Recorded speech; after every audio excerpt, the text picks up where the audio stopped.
하나님께서 오늘 우리에게 주신 말씀은 요한복음 21장 말씀입니다. 요한복음 21장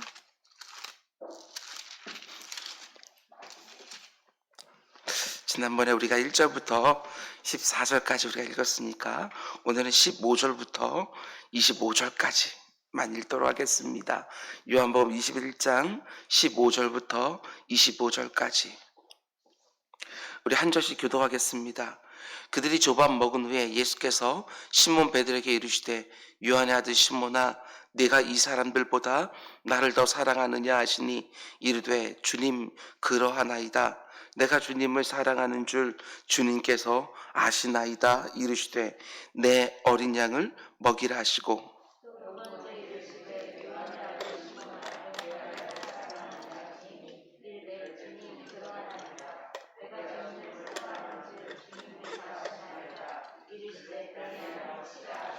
세 번째 이르시되 요한의 아들 시몬아 네가 나를 사랑하느냐 하시니 주께서 세 번째 내가 나를 사랑하느냐 하심으로 베드로가 근심하여 이르되 주님 모든 것을 아시오매 내가 주님을 사랑하는 줄을 주님께서 아시나이다. 예수께서 이르시되 내 양을 먹이라.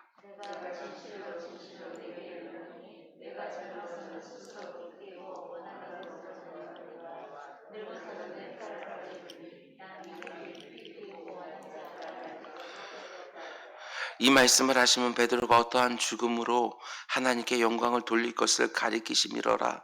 이 말씀을 하시고 베드로에게 이르시되 나를 따르라 하시니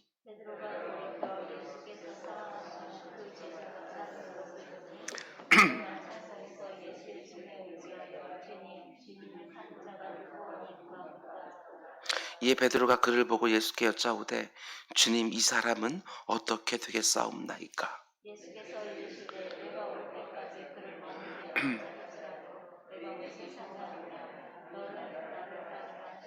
이 말씀이 형제들에게 나가서 그 제자는 죽지 아니하겠다 하였으나 예수님의 말씀은 그가 죽지 않겠다 하신 것이 아니라 내가 올 때까지 그를 머물게 하고자 할지라도 네게 무슨 상관이냐 하신 것이로라.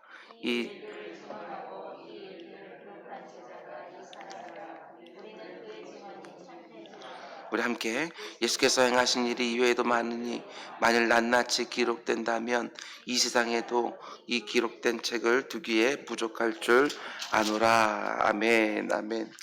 오늘 드려진 예물이 있습니다. 김정자 권사님 범사에 감사합니다. 선교연금 김정자 권사님 드리셨고요. 비전헌금 김정자 권사님 드렸습니다. 박성현 하나님 소연이의 995번째 1000번째 하나님 앞에 드렸습니다. 우리 잠시 기도하겠습니다. 사랑해 주님 감사합니다. 오늘도 한 주간 우리들에게 그 첫날 주님 앞에서 시작하게 하신 거 진정으로 감사를 드립니다. 이번 한 주간에도 말씀이 흥황하는 한 주간 되게 하시고 이번 한 주간에도 하나님 앞에 내 기도가 풍성히 올려지는 한 주간 되게 하여 주옵소서. 기도의 응답으로 말씀의 성취로 우리 가운데 속에 참 기대하던 좋은 것들 많이 이루어지는 한 주간 되게 하여 주옵소서. 이 나라 이 민족을 지키시고 온 세상 하나님의 세밀한 손길 아버지 하나님 경험하게 하시고 선교사님들 한 분 한 분 지키시고 이 땅의 교회 섬기는 분들 하나님께서 지켜주셔서 또 이대를 간증을 가지고 잘 넘어갈 수 있도록 인도하여 주시옵소서. 우리 김정자 권사님 하나님 앞에 예물을 드립니다. 그의 인생 가운데 속에 단 한순간도 홀로 두지 아니하시고 주님께서 함께 하신 줄 믿습니다. 힘들고 어려울 때도 참 많이 있었지만 그때마다 하나님께서는 좋은 것들로 피할 길 주시고 이길 길 힘 주셔서 오늘까지 오게 하셨습니다. 사랑하는 두 딸과 두 사위와 손주들까지 풍성케 하셨습니다. 그 인생 하나님 부르실 때까지 참 좋은 거 많이 보게 하시고 날마다 참송과 감격이 넘치게 하여 주옵소서. 박성현 나시사님 소연이 1,000번째 예물이 있습니다. 이제 거의 1,000번이 다 되어갑니다. 그 모든 과정 가운데 함께 하셨던 주님 마지막까지 함께하여 주옵소서. 이 모든 말씀 예수님의 이름으로 기도드렸습니다. 아멘. 아멘. 지난 밤도 잘 주무셨습니까? 오늘도 좋은 날 줄 믿습니다. 여러분 한 분 한 분 건강 관리도 잘 하시고 영혼 관리도 잘 하셔서 기도의 자리에서 언제나 하나님 배없는 은혜가 있기를 주님의 이름으로 축원드립니다. 오늘 말씀의 제목은 넘어진 자를 일으켜 세워주기를 좋아하시는 원하시는 예수님, 이런 제목으로 말씀 전하도록 하겠습니다. 넘어진 자 그대로 두지 아니하시고 반드시 일으켜 세워주기를 원하시는 주님의 모습 함께 보도록 하겠습니다. 오늘 설교로 고난주간부터 함께 묵상하던 요한복음 강해를 마치려고 합니다. 그리고 내일 새벽부터는 한 7번, 8번 정도 설교로 요나서를 함께 묵상하도록 하겠습니다. 지난주부터 제가 요나서를 묵상하고 있는데 전에 보지 못하던 것들이 하나씩 보이기 시작합니다. 하나님께서 여러분 모두에게 또한 예비된 은혜를 주시리라고 믿습니다. 예수님 베드로에게 사명을 주신 다음에 이런 말씀을 더하시는 것을 보게 됩니다. 18절과 19절. 내가 진실로 진실로 내게 이르노니 네가 젊어서는 스스로 띠띠고 원하는 곳으로 다녔거니와 늙어서는 네 팔을 벌리리니 남이 내게 띠띠우고 원하지 아니하는 곳으로 데려가리라. 근데 19절 말씀 보세요. 이 말씀을 하시면 베드로가 어떠한 죽음으로 하나님께 영광을 돌릴 것을 가리키십니다. 저는 이 말 표현이 눈에 쏙 들어왔습니다. 어떠한 죽음으로 하나님께 영광을 돌릴 것인지 가리키십니다. 죽는 모습조차도 하나님께 영광이 될 거다. 이렇게 말씀하신 겁니다. 모든 사람 다 한 번 죽습니다. 그런데 죽는 모습은 정말 제각각일 것입니다. 정말 사모하기는 저와 여러분이 죽는 모습조차도 하나님께 영광이 되기를 주님의 이름으로 축원을 드립니다. 근데 어떻게 해야 죽는 모습까지도 하나님께 영광이 될 수 있을까? 주님이 친히 말씀해 주십니다. 계속해서 19절 말씀 보면 이 말씀을 하시고 베드로에게 이르시되 나를 따르라 하시니, 이게 너무나도 중요합니다. 우리가 영광스러운 죽음을 맞기 원하는데 그러기 위해서는 살아있을 때 주님을 온전히 따라가야 된다는 것이지요.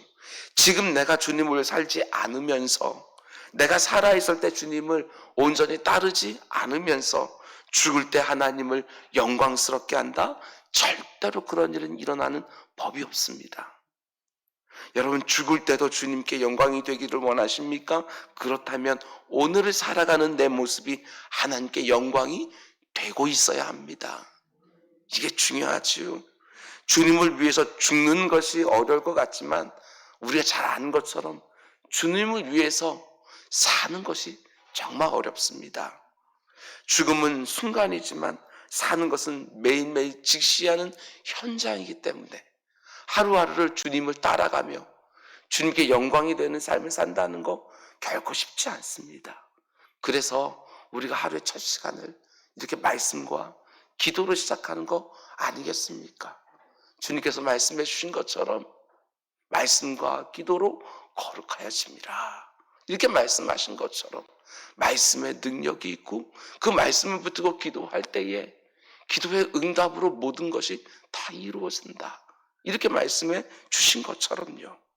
사도 바울이 고백한 것처럼 사나 죽으나 우리의 모습이 하나님께 영광이 되기를 주님의 이름으로 축원을 드립니다. 예수님 베드로에게 너는 나를 따르라 말씀하셨습니다. 그런데 이어지는 20절 말씀부터 아주 재미있는 에피소드 하나가 그 안에 들어가 있는 것을 보게 됩니다. 베드로가 주님을 따라가려다 말고 돌이켜봤더니 사도 요한이 그 옆에 있는 것이 눈에 들어왔습니다. 그래서 베드로가 뭐라고 말하죠? 주님, 이 사람은 어떻게 되겠습니까?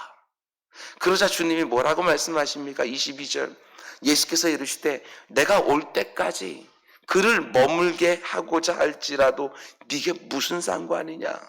너는 나를 따르라 하시더라. 참 재밌는 말씀입니다. 베드로에게는 네가 죽는 모습도 하나님께 영광이 될 거다. 이렇게 말씀하시고 요한을 가리키면서 베드로가 저 사람 어떻게 될 겁니까? 네가 무슨 상관이냐? 죽는 것도 영광이 된다고 베드로에게 말했는데 요한에게는 내가 올 때까지, 다시 올 때까지 그를 살려둔다고 하더라도 네가 무슨 상관이냐, 이렇게 말한 것이지요. 이 말씀이 얼마나 은혜가 되는지 모릅니다. 베드로가 지금 주님을 따르러 가다가 요한을 봤어요. 요한도 아무래도 걱정이 됐던 것 같습니다. 주님, 그러면 요한은 어떻게 됩니까? 그랬더니 주님 말씀하시지요. 베드로야, 신경 쓰지 마라. 네가 무슨 상관이냐? 너나 온전히 나를 따라와라. 이렇게 말씀하는 거죠. 이런 경우를요, 목회하면서 정말 자주 봅니다. 다른 사람들을 늘 신경 쓰는 분들 참 많이 봅니다. 목사님, 그 집사님은요, 이 말이요. 연말이면 성도님들이 사역작성서를 제출하는데 간혹 이런 말씀을 하시는 분들이 있습니다. 목사님, 그 집사님은 어떤 사역 작정하셨어요? 하고 물어요. 이제부터는 제가 오늘 주님의 말씀으로 대답하려고 합니다. 집사님이 무슨 상관이셔요? 집사님 상관하지 마시고 집사님이나 빨리 사역 작정하셔요. 제 말이 아니라 주님의 말씀입니다. 신앙생활도 마찬가지고 교회생활도 마찬가지고요. 우리는 하나님 앞에서 예배하고 하나님 앞에서 사역하는 것입니다. 하나님과 나의 1:1 관계가 신앙생활의 핵심인 거예요. 그런데 유독 다른 사람들에게 신경을 쓰시는 분들이 계십니다. 그 사람 예배 왔나 안 왔나, 그게 무슨 상관이냐고요. 내 예배가 하나님 앞에 연락되기를 정말 사모하셔야죠. 그 사람의 11조를 하나하나, 그게 무슨 상관이에요. 내가 가진 것들 하나님 앞에 쓰임받는다는 것이 그 자체가 너무나도 감사한 일이지. 내 옆에 있는 사람들 신경 쓰지 마시고 내 앞에 가고 있는 주님 온전히 바라보면서 잘 따라가는 우리 모두가 되기를 주님의 이름으로 축원을 드립니다. 그럼 이제 이 부분이 중요한데요. 오늘 본문이 21장이잖아요. 그 바로 앞에 있는 20장으로 한번 보세요. 20장 맨 마지막. 20장 맨 마지막 30절과 31절 말씀. 우리 한번 같이 읽어볼까요? 시작. 예수께서 제자들 앞에서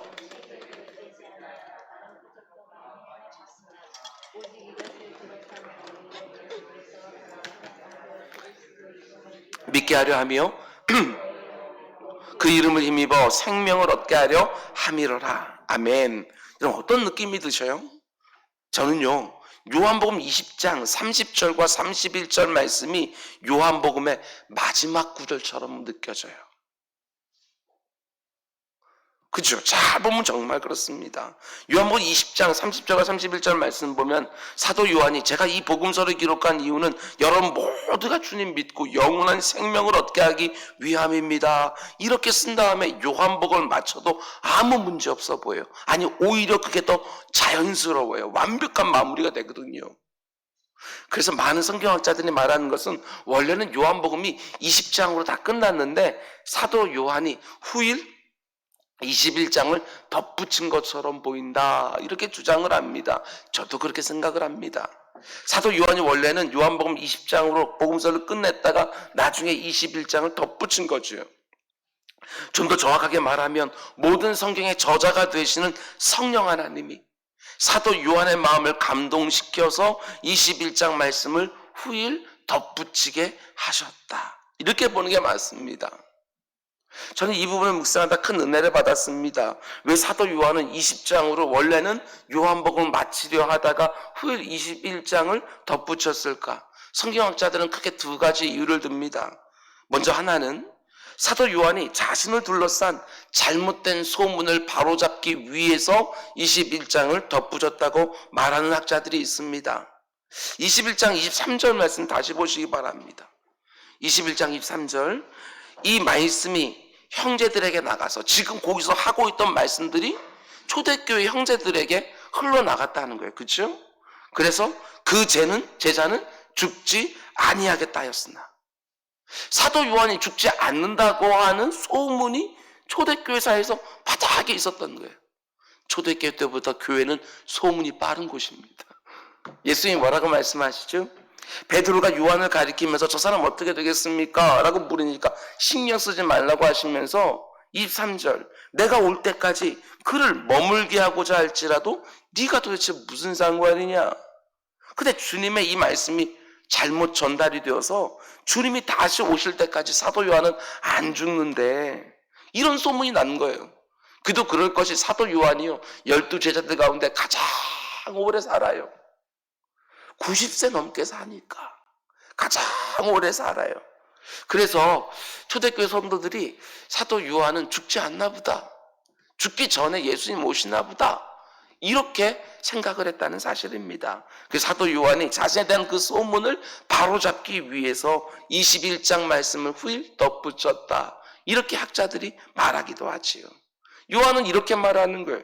주님 말씀은 내가 주님 다시 올 때까지 살아있을 거다, 이런 말씀이 아니라 주님이 베드로에게 네가 무슨 상관이냐 말씀하시면서 신경 쓰지 말라고, 내가 베드로 요한을 어떻게 하든지 너가 상관하지 말고 너만 나를 잘 따르라고, 이런 의미에서 말한 거라고 오늘 본문을 통해서 다시 바로잡아 주시는 것이죠. 그러나 또 한 가지, 사도 요한이 왜 21장을 나중에 덧붙였느냐 생각해 보세요. 만약에 요한복음 21장 없이 20장으로 그냥 끝나버렸다면 우리가 뭘 할 수 없어요? 베드로의 회심을 할 수가 없는 거예요. 베드로의 회심 사건 기록이 아무도 사복음서에 아무도 나오지 않거든요. 그리고 나서 초대교회 때 갑자기 베드로가 쑥 하고 등장하면 사람들이 그 경위를 모르는 거 아니겠어요?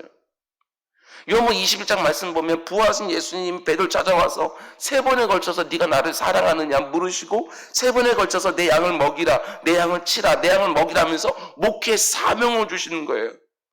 이렇게 말씀하신 이야기가 사복음서 중에 오직 요한복음 한 군데밖에 안 나와요. 베드로 회심 사건은. 근데 만약에 요한복음 21장 말씀이 없었다면 사람들은 뭐만 알고 끝나버리지요? 베드로가 예수님을 모른다고 3번 부인한 것만 알고 끝나게 되었었는 거예요. 그런데 감사하게도 요한복음 21장에 있는 덕분에 예수님께서 베드로를 회복시켜 주셨다는 사실을 아주 세밀하게 만져주시면서 회복시켜준 사실을 후대 그리스도인들이 요한복음 21장 때문에 알게 되어지는 거예요. 그러면 한번 생각해 보셔요. 베드로가 복음서를 쓴 마태, 마가, 누가, 요한 중에 누구에게 가장 고마워했을까? 꿀먹은 벙어리가 되셨어요. 누구에게 가장 고맙겠어요? 요한에게 가장 고맙지 않겠어요? 마태, 마가, 누가는요 자기가 예수님 모른다고 3번 부인한 것만 자세히 써놓은 거예요. 거기다가 주님을 저주한 이야기까지 아주 세밀하게 쫙 써놨거든요. 그걸로 끝내버렸어. 그런데 사도연 한 사람만, 그런데 있잖아, 부활하신 주님 베드로 다시 찾아가 주셔서 그를 다시 회복시켜 주셨어. 내 양을 먹이라고 하면서 목회 사명도 주셨어. 이렇게 기록해 주신 것이죠. 그러니까 베드로가 초대교회 수장으로서 교회를 세우는 데 쓰임받을 수 있지 않았겠냐고요. 요한복음 21장은 그래서 초대교회에서도 굉장히 중요합니다. 그런데 요한복음 21장은 오늘 우리들에게도 너무너무 중요합니다. 요한복음 21장이 있었기 때문에 역사 속에 얼마나 많은 성도들이 힘을 얻었는지 모릅니다. 제가 생각할 때 오늘날 이 시대는 요한복음 21장이 없는 세대입니다. 어떤 목회자가 이런저런 문제로 넘어지면 그걸로 끝이지요. 어떤 목회자가 이런저런 일로 주님을 많이 3번 부인했다고 한다면 그걸로 끝입니다. 목회자뿐 아니지요. 오늘날 넘어진 신앙인에 대한 정죄와 비난과 비판은 가득한데 주님이 그 사람을 다시 찾아가 주셔서 그 사람을 회복시켜주고 그 사람에게 다시 기회를 주신다는 요한복음 21장에 대한 기사는 오늘날 좀처럼 찾아볼 수가 없어요. 넘어진 목회자들과 넘어진 그리스도인들, 그것은 우리가 너무나 잘 알고 있지만 우리가 모르는 것도 얼마든지 있을 수 있거든요. 혹시 주님이 다시 찾아가 주셔서 네가 나를 사랑하느냐 물으시면서 다시 회복해 주시지는 않았을까? 내 양을 먹이라, 내 양을 치라, 내 양을 먹이라 하면서 다시 사명을 주지는 않으셨을까? 우리 이걸 간구할 때가 너무너무 많은 거예요. 요한복음 21장을 기록해서 요한복음에 덧붙여 주시는 성령 하나님의 마음을 우리가 반드시 알고 담기를 원합니다. 우리는 온통 누가 넘어진 거, 누가 실패한 것에만 관심이 있어요. 다윗이 넘어진 것에만 관심이 있어요. 그날 후에 하나님이 그에게 나단 선지자를 보내주셔서 그 죄악을 깨닫게 하고 시편 51편에서 눈물로 침상을 적시면서 밤이 새도록 자기 근본조차 붙들고서 회개했던 그 사건, 그것들은 간 거예요. 시편 51편 말씀이야말로 다윗에게 있어서 요한복음 21장이죠. 이 말씀이 왜 중요합니까? 저와 여러분이 넘어지지 않는다는 보장 없습니다, 여러분. 보장 없어요. 저와 여러분도 얼마든지 넘어질 수 있어요. 그때 사람들은 분명히 비난할 것입니다. 어떻게 그럴 수 있냐고. 목사가 어떻게 그럴 수 있겠냐고. 어떻게 장로가, 어떻게 권사가, 어떻게 교회를 그렇게 오래 다닌 사람이 그럴 수 있냐고 마음껏 정죄할 것입니다. 그러나 여러분, 거기에 그치지 않기 원합니다. 우리 주님이 그 사람의 인생에도 요한복음 21장을 얼마든지 써주실 수 있어요. 그 넘어진 사람 역시 주님은 다시 일으켜주기를 너무나 원하고 계시는 거예요. 여러분 가운데 속에 혹시 과거에 넘어지는 일로 인하여 오늘까지도 하나님께 조금만 더 가까이 나가려고 하면 악한 사단마귀의 정죄에 더 시달리고, 조금만 앞으로 나가려고 하면 나를 아는 사람들의 그 비난의 소리가 귓전에서 왱왱 거리는 것 같아서 주님 앞에 더욱더 쓰임받지 못하는 분이 계신다고 한다면, 오늘 요한복음 21장을 덧붙여 주신 그 하나님의 마음이 이렇게 다가와서 이제는 그 정도 회개하셨으면, 그 정도 대가를 치르셨으면 하나님께서 나를 용서해 준 줄 믿고 담대하게 한 걸음, 두 걸음 또 내딛으시기 바랍니다. 우리가 과거에 묶여서 되겠습니까? 우리는 날마다 죽고 날마다 다시 태어나는 사람들인데. 말씀했습니다. 요한복음 21장 말씀을 통해서 저는 서너 가지 정도 여러분들과 지난 금요일 새벽과 오늘 말씀을 나누었습니다. 영향력 있는 자리에 계신 분들, 여러분의 말 한마디 한마디 중요하다는 거 깨달으시기 바랍니다. 베드로가 우리 고기나 잡으러 가자 이렇게 말했을 때 다른 베드로를 제외한 다른 제자들까지도 술렁술렁거리면서 다 옛생활로 돌아가 버렸습니다. 내가 신앙생활 오래 하고 이런저런 직분이 있으면 다른 사람들 본되려고 애를 쓰십시오. 그러나 내가 신앙생활도 오래 하고 다른 사람들이 바라보는 직분을 가지고 있음에도 불구하고 넘어지셨습니까? 내 인생에도 하나님은 요한복음 21장을 써주시기 원합니다. 회복시켜주길 원하시고 다시 쓰기를 원하십니다.